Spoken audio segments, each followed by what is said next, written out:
বন্ধুরা, আমি আজকে একটা নতুন রেসিপি করব সোয়াবিন দিয়ে পটলের দোলমা। এবার কী কী লাগছে দেখিয়ে দিচ্ছি, চলো। আমি এইভাবে পটলটা চেঁচে দিচ্ছি। এইভাবে পটলটা সবুজ অংশটা ভালো করে চেঁচে দিলে দোলমাটা করতে সুন্দর লাগবে। পটলটা চাঁচা হয়ে গেছে। এবার একটু মিডিল দেখে আমার কাটা হয়ে গেছে।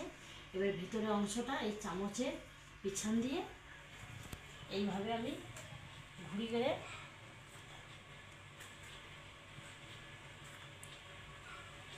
আমি আরেক পিস দেখিয়ে দিচ্ছি।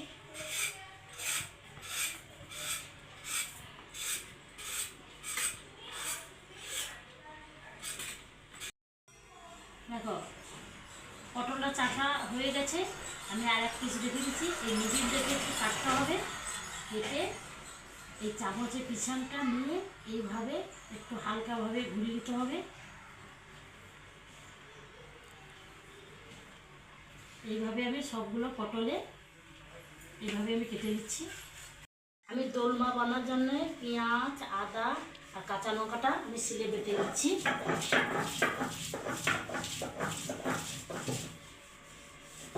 বানাবে মশলাটা কিন্তু খুব সুন্দর করে আমি শিলে করে বেটে দিচ্ছি। পেঁয়াজ বাটা হয়ে গেছে। এবার কাঁচা লঙ্কাগুলো সুন্দর করে ধীরে ধীরে না বাটিলে দোলমাটা সুন্দর লাগবে। এইভাবে বাটা হয়ে গেল।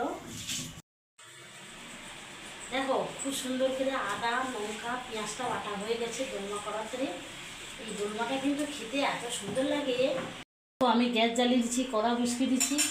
আর এই যে পটলটাকে ধুয়ে পরিমাণ মতন হলুদ আর পরিমাণ মতন লবণ মাখিয়ে রেখে দিচ্ছি। এবার পটলটা আমি তেলে ভেজে নেব।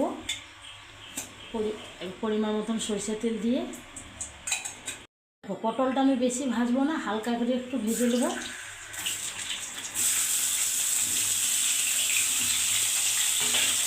পটলটাকে হালকা করে ভেজে নেব। পুরটাও যা তৈরি করব।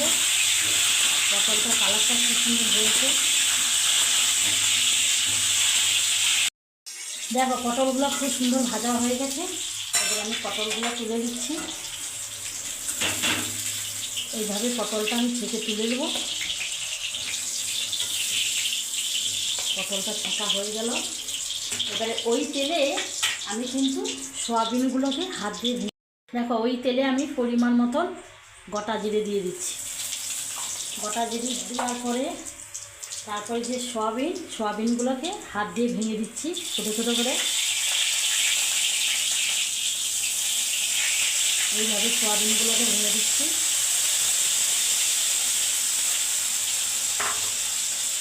আগে পটলে ভিতরে এই অংশগুলোকে হাত দিয়ে যে পরিমাণ মতন লঙ্কা গুঁড়ি আর পরিমাণ মতন হলুদ একটু আমি লেগে দিচ্ছি। এবারে পেঁয়াজ কুচা, এবার পেঁয়াজ বাটা, আদা বাটা আর কাঁচা লঙ্কা বাটা। দেখো কীভাবে আমি পুরটা তৈরি করে নিচ্ছি। দেখো দেখো আমি কী সুন্দর পুরটা তৈরি করে দিয়েছি। এইটা বেশ টাইট টাইট থাকবে। আর কীভাবে আমি পটলের ভিতরে এই পুরটা দিয়ে দেবো, চলো। দেখো, আমি পুর দিয়ে এই যে পটলের দোলমা হবে এই কম কম করে এই পটলের ভিতরে দিয়ে দিচ্ছি। দেখো, পুরটা দিয়ে এই পিছন দিয়ে এইভাবে আমি চেপে দিচ্ছি পটলটা। এইভাবে আমি সবগুলা পটলে তৈরি করে নিচ্ছি। কম কম দিয়ে পুর দিয়ে কি সুন্দর হয়ে যাচ্ছে। এইভাবে আমি সবগুলো পটলে এইভাবে পুরটা দিয়ে চেপে দেবো। দিয়ে পিছন দিয়া খুব সুন্দর হয়ে গেছে। এইভাবে আমি সবগুলো পটলে দেখো কীভাবে দিচ্ছি। দেখো পুরটা, দেখো এইভাবে আমি সুন্দরভাবে পটলগুলোকে করে নিচ্ছি। দেখো সরষের তেলের পরে এক পিস শুকনো লঙ্কা,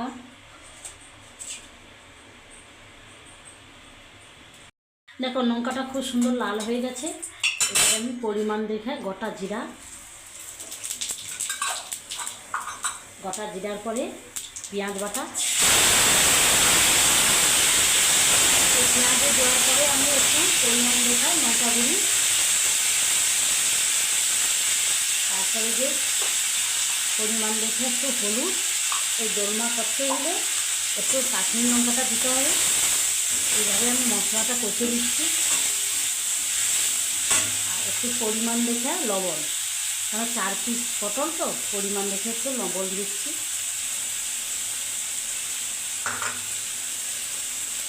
এবার লবণটা দিয়ে মশলাটা কষে দিচ্ছি। একটু পরিমাণ দেখে একটু অল্প জল। এই দোলমা করতে হলে কিন্তু একবারই অল্প জল দিতে হবে, ওই পটলে যেন পুরটা না যেন বেরিয়ে যায়। এইভাবে কালারটা খুব সুন্দর হয়েছে। মশলাটা ভালো করে আমি কষে নিয়েছি, কালারটা খুব সুন্দর হয়েছে। এইবারে পটলে যে দোলমা হবে আমি 1 পিস করে দিয়ে দিচ্ছি।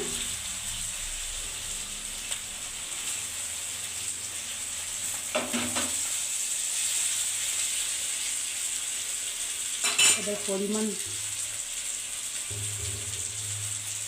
আস্তে করে একটু আমি হালকা করে লেগে দিচ্ছি। এবারে অল্প একটু জল,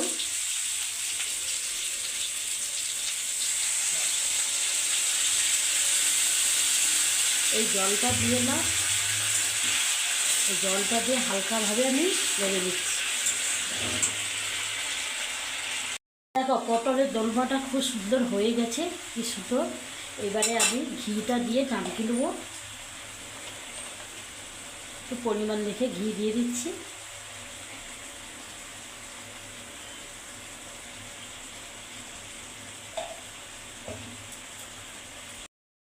দেখো এইখানে সোয়াবিন দিয়ে পটলের দোলমাটা কমপ্লিট হয়েছে। ভালো যদি লাগবে আমাকে লাইক করবে, শেয়ার করবে, কমেন্ট করবে। আগামীকাল দেখা হচ্ছে, সবাই ভালো থাকো।